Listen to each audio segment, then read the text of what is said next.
Hey, what's up, nerds? It's Shane, and today I'm joined by Steven. Say what up, dude. Yar.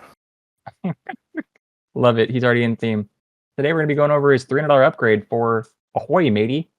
I really enjoyed your $100 upgrade, Steven. I'm very excited to see this 300.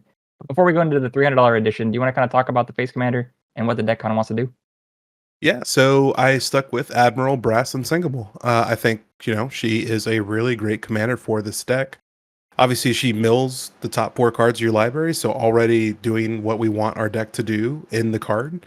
And I mean, dude, it's Grixis fun stuff, man. I mean, it's if you can make it to the late game, it's real you're just unstoppable. And unsinkable, some would say, dude. Oh, I see what you did there. Ah. Before we get into the new edition, Steven, we're going to do the same thing we always do where we throw up on screen all your editions from the $100 list. There will be a couple missing from the $100 list, but you're going to get into that in the cuts section. Yes, I will. All these ads you liked from the 100, you're bringing them over. But let's jump into your 300, man. Talk to me about some of the new stuff. Yeah, man. So let's go ahead and just get straight into it, right? We're just gonna do it. We're just gonna Yeah, talk do about it. Dockside Extortionist. Oh, man. Because I mean, listen, he's a lovable little extorting pirate, and you can't not love the guy. So for 1 and a red, you have a 1/2 Goblin Pirate, and when it enters the battlefield, you create X treasure tokens, where X is the number of artifacts and enchantments your opponents control. Shane, I don't know if you know this or not, but normally when you play higher tier Magic, like a $300, you kind of get a lot of these.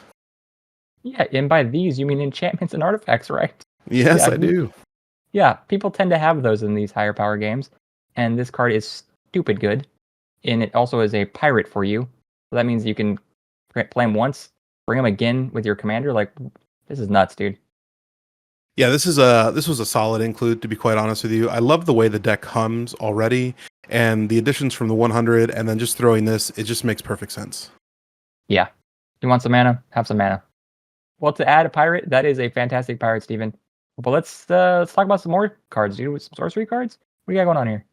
Yeah, so just that one creature, Shane, to be quite honest with you, the deck is just humming with a bunch of creatures already, and it's pretty much perfect the way it was, in my opinion. So I jumped straight out of that one creature into some sorceries.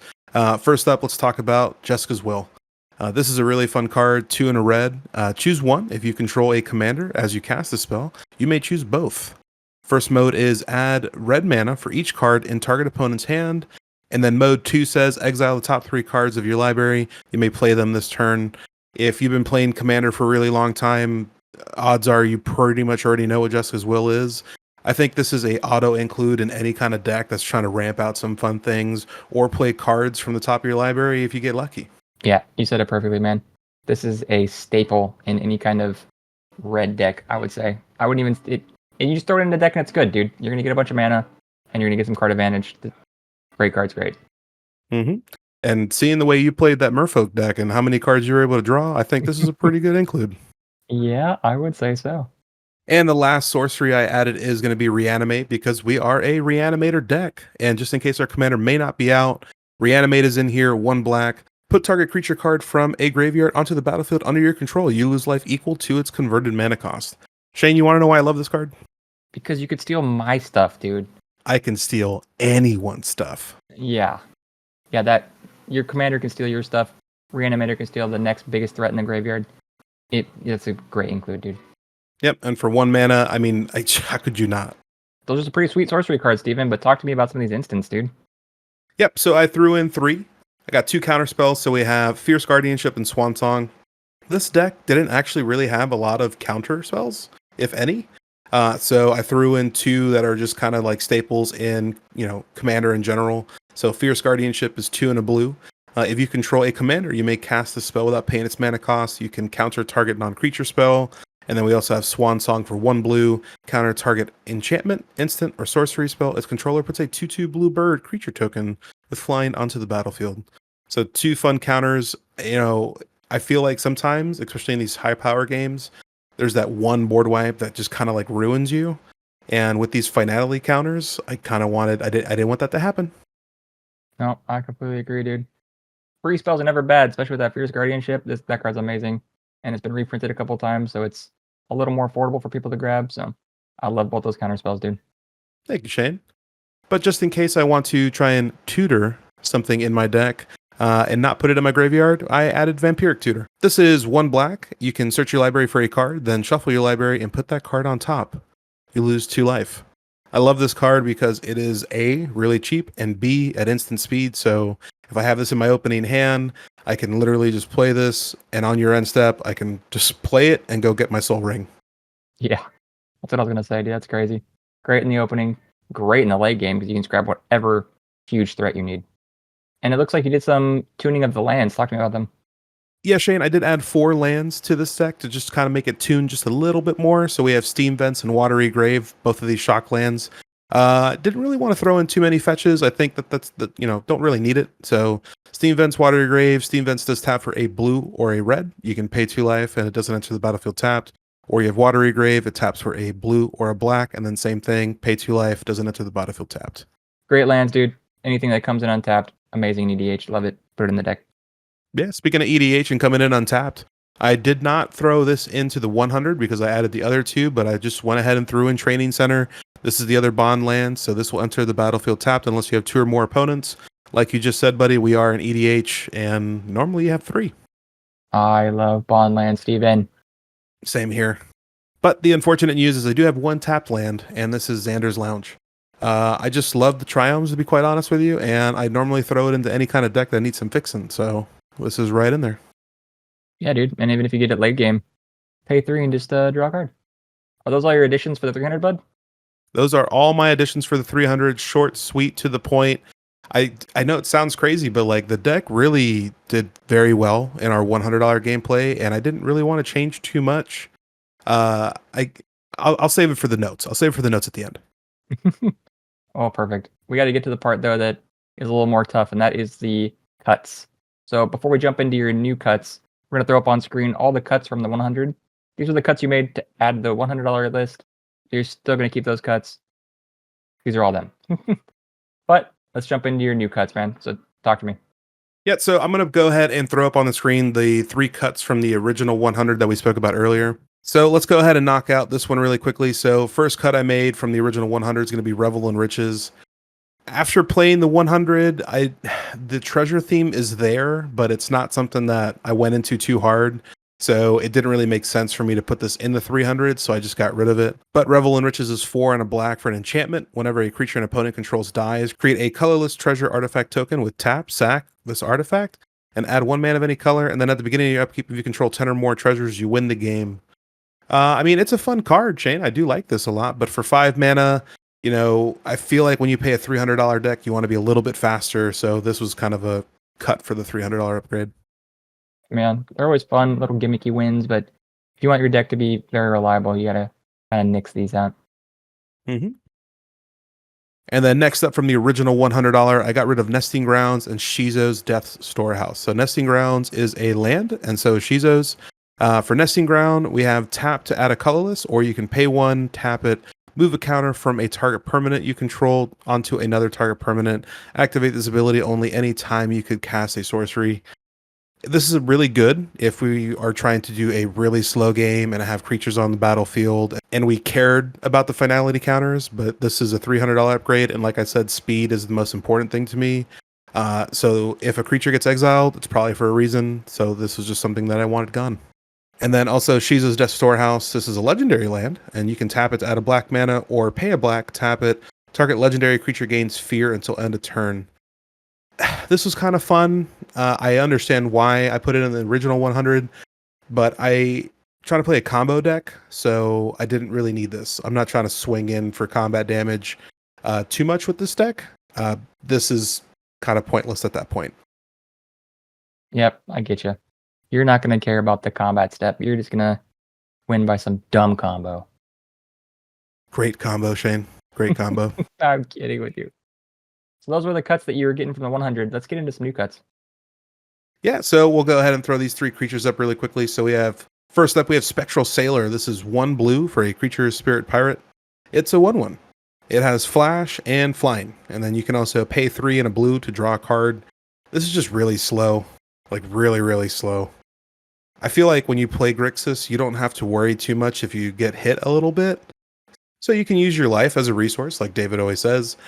I just this is really slow. Yes, is a really fun one drop, especially with flash, but I don't ever want to use my turn to pay 4 mana to draw one card. Yeah, I feel like your commander's ability is just way too strong to be using it to just draw a card. I also got rid of Ghost of Ramirez de Pietro. This is 2 and a blue for a legendary creature, Spirit Pirate. It's a 2/3, and it can't be blocked by creatures with toughness 3 or greater, which is pretty fun, not gonna lie to you. And then whenever this deals combat damage to a player, choose up to one target card in a graveyard that was discarded or put there from a library this turn. Put that card into its owner's hand. This is really slow and requires a lot of setup. Yeah. I don't know about this card.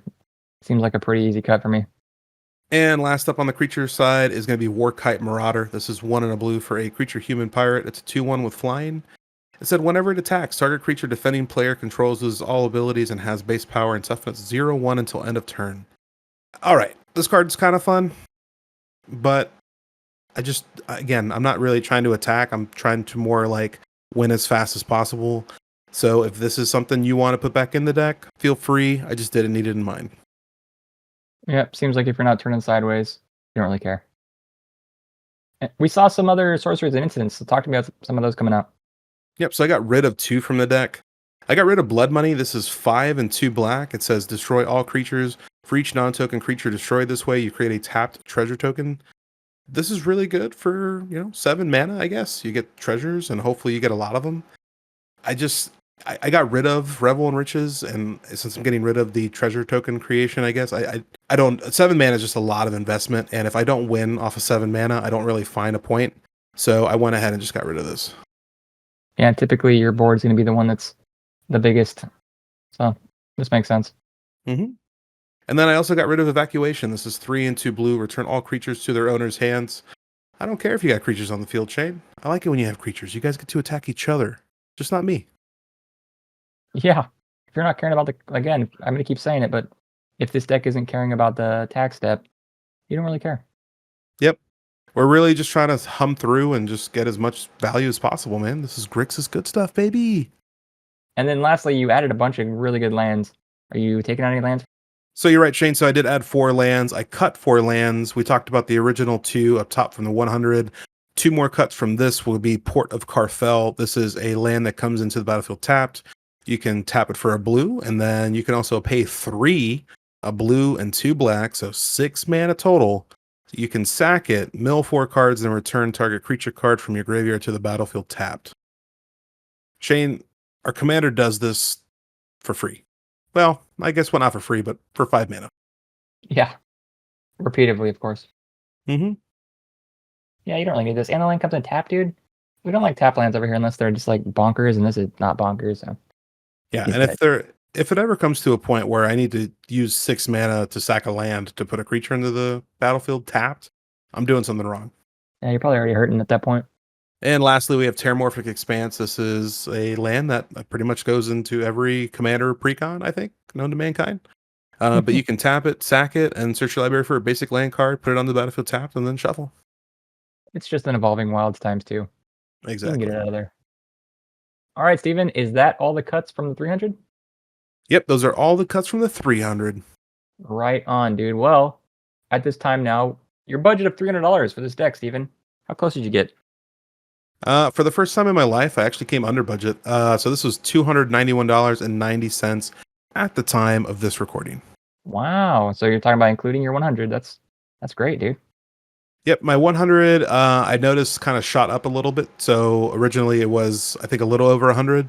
And then when I checked back the other day, it was $110. So some cards definitely may have skyrocketed a little bit, but Yeah, well, hey, that's the nature of the beast, dude. Cards flux. So hopefully you can still pick this up for the same price. That's good. Good job, man. Thank you, buddy. Before we end this, do you have any final thoughts on the commander and the deck as a whole? Yeah, on the deck as a whole, I mean, I'll be honest with you, man. This deck is great. It really put a new love and passion in my heart for Grixis good stuff. It's really fun. It hums really well. A lot of the cards that we added go very well together. And to be quite honest with you, even if you don't win by a combo, there's tons of ways to win via multiple attack steps or just really hurting your opponent. Yeah, we played this in the 100, and Pirates are pretty mean, dude. There's all 4 of these decks are really good out of the box, and this deck was no exception. Great includes. Good upgrade, bud. Thanks, man. What'd you guys think? Leave Steven a comment letting him know. We love hearing feedback. We like maybe there's a card that Steven missed. Maybe there was a cut that you didn't agree with Steven. Leave a comment down below letting us know. Also down there in the description, you'll find a link to this Mox Field. So if you'd like to play test it out, pick it up yourself, check out that link. Also down in the description, you'll find links to all of our social medias, TikTok, Instagram, and X. It's all going to be just @GuysThatMagic. We also have a Patreon now. So if you'd like to support us a little extra than you already do, check out that link. You'll find some cool gameplays. You'll find maybe some giveaways, our Discord access. All that will be down in the description. Like this video if you liked the upgrade. Subscribe so you don't miss out on any upcoming content coming out. And until the next video, bye-bye. Bye.